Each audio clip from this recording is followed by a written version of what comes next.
बिस्मिल्लाहिर्रहमानिर्रहीम अस्सलाम वालेकुम। Welcome back to my YouTube channel. उम्मीद है आप सब लोग खैरियत से होंगे। आप सब लोगों की दुआओं के साथ मैं भी खैरियत से हूँ। अल्लाह ताला आपकी रिज़्क में बरकत डाले, आपकी रोज़ी में बरकत डाले, आपकी सेहत में बरकत डाले और आपके दस्तरख़्वानों को हमेशा वसी रखे। शुरू करते हैं इसी के साथ आज की रेसिपी। सर्दियों का सीज़न जो कि स्टार्ट हो चुका है, अब हर घर में गाजर का हलवा ना बने ऐसा तो हो ही नहीं सकता। और गाजर के हलवे में जो सबसे इम्पोर्टेंट चीज़ डलती है वो है खोया। खोया जो है वो बाज़ार से बहुत महँगा मिलता है और बिल्कुल प्योर नहीं मिलता। घर में अगर आप इस तरह से खोया बना के रखेंगे ना, तो मैं आपको गारंटी देती हूँ आप बाहर से इतना महँगा खोया लाना भूल जाएँगे। आप घर में ही खोया बनाकर उसको सेव करके रख सकते हैं। इतनी आसान रेसिपी, इतनी ही ज़बरदस्त रेसिपी आज मैं आपको बताऊँगी। आप इस रेसिपी को ज़रूर फ़ॉलो कीजिएगा। तो खोया बनाने के लिए सबसे पहले आपने एक पैन लेना है। अच्छा, नॉनस्टिक का पैन हो तो ज़्यादा ही सही रहेगा आपके लिए। नॉनस्टिक के पैन में ज़्यादा अच्छे से बनता है। उसके अंदर हमने 1 चम्मच देसी घी ऐड करना है और इस तरह से उसको मेल्ट कर लेना है। उसके बाद मैंने इसके अंदर ये 1 किलो दूध है। ये डेयरी का या बाहर से ख़रीदा हुआ या पैकेट का दूध नहीं है, ये प्योर गाय का दूध है जो मैं यूज़ कर रही हूँ। आपने भी जो इस तरह से प्योर दूध होगा ना, फुल फैट वाला, वो दूध आपने यूज़ करना है। आपने इसमें डिब्बे वगैरह का या क्रीम या कोई इस तरह मिक्स दूध यूज़ नहीं करना। आपने इस तरह से ओरिजिनल अच्छा दूध लेना है और उसको इस तरह से अच्छे से आपने एक दफ़ा बॉयल कर लेना है। अच्छा, बॉयल करने के बाद आपने इसकी जो फ्लेम है ना, वो बिल्कुल इतनी रखनी है कि जितनी फ्लेम में दूध पकता रहे, बाहर ना गिरे बॉयल होके, और बस दूध उतनी फ्लेम पे हल्का-हल्का पकता रहे। अच्छा, आपने ज़्यादा लो फ्लेम भी नहीं रखनी।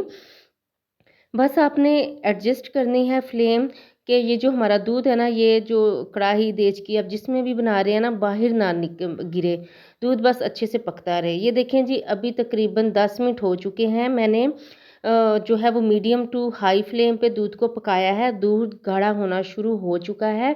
अच्छा, इसके साथ साथ दूध का कलर भी चेंज होगा। ये जो खोए का ओरिजिनल कलर होगा ना, वो आएगा। और यकीन मानिए इतना ज़बरदस्त खोया बनता है ना। मैंने जब से ये खोया बनाना मैंने सीखा है ना, तो मैंने कभी भी बाहर से हलवा वगैरह बनाने के लिए या कुछ भी खोए का जो भी इस्तेमाल होता है, मैंने कभी भी खोया बाहर बाज़ार का यूज़ नहीं किया। एक तो मुझे उसका टेस्ट अच्छा नहीं लगता है, ऐसा लगता है जैसे ख़राब खोया है, और दूसरा महँगा इतना होता है, बंदा बजट में आता ही नहीं है। तो इससे अच्छा आप 1 किलो दूध लें, उससे इतना अच्छा आधा किलो से थोड़ा-सा कम 400 ग्राम जो है ना, वो खोया निकल आता है। अच्छा जी, जब दूध हमारा बिल्कुल गाढ़ा हो जाएगा, जब इसकी जो गुठलियाँ हैं वो बनना शुरू हो जाएँगी, दानेदार बनना शुरू हो जाएगा, आपने इसके अंदर 1 टेबलस्पून और देसी घी का ऐड करना है। ये बहुत इम्पोर्टेंट इंग्रेडिएंट है खोए में। इससे जो खोया ना, वो खुश्क नहीं बनेगा, वो ड्राई नहीं बनेगा, वो बहुत ही ज़बरदस्त सा मुँह में घुल जाएगा।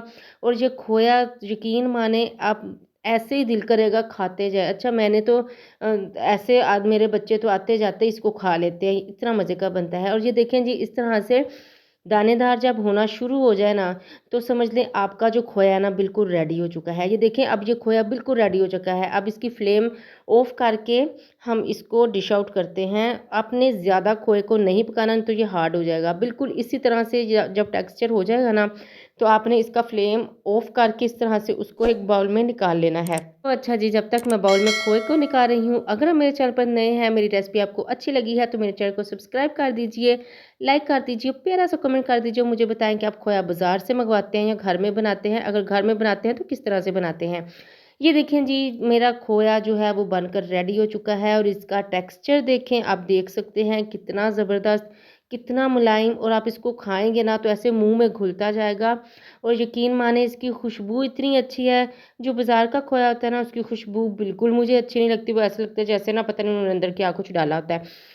तो ये ओरिजिनल खोया घर में बनाएँ, मैं आपको बार-बार कह रही हूँ। अभी सीज़न है, गाजर का हलवा हर घर में बनना है। ये खोया बनाकर रख लें, स्टोर कर लें और हलवे में यूज़ करें। अच्छा, अब इसको मैंने जो है वो फ्रिज में रखा था तकरीबन 1 घंटे के लिए। ये देखिए सेट हो चुका है। अभी मैं इसको काट के भी दिखाती हूँ आपको कि किस तरह से ये खोया बना है। बिल्कुल ये पतला नहीं बना, ज़्यादा सख्त भी नहीं बना, और इसका टेक्सचर बहुत मज़ेदार बना है। अच्छा, आप जो है ना, इस खोए को काफ़ी दिनों से या महीनों तक भी आप इसको स्टोर करके रख सकते हैं। और ये देखिए माशाल्लाह सुबहान अल्लाह अल्हम्दुलिल्लाह दानेदार खोया बनकर रेडी हो चुका है, नहायत आसान रेसिपी के साथ। अच्छा जो बाज़ार वाले होते हैं ना, वो खोए के अंदर पता नहीं चावल का आटा, नींबू, पता नहीं क्या कुछ डालते हैं, जिससे ना इसका अपना टेस्ट वो ख़त्म हो जाता है। अच्छा आप इस तरह से ज़रूर बनाइएगा खोया, मुझे कमेंट्स में ज़रूर आके बताइएगा कि आपने जो खोया बनाया है वो वाक़ई में इसी तरह बना है और उसका टेस्ट आपको कैसा लगा? तो मुझे कमेंट्स करके ज़रूर बताया करें, मैं आपके सारे कमेंट्स पढ़ती हूँ, सबको रिप्लाई करती हूँ और मुझे बहुत अच्छा लगता है कि आप मुझे सपोर्ट करते हैं, एप्रिशिएट करते हैं, मेरी रेसिपीज़ को ट्राई भी करते हैं। चलें जी, मिलते हैं आपसे नेक्स्ट रेसिपी के साथ, तब तक के लिए मुझे इजाज़त दीजिए। अल्लाह हाफ़िज़।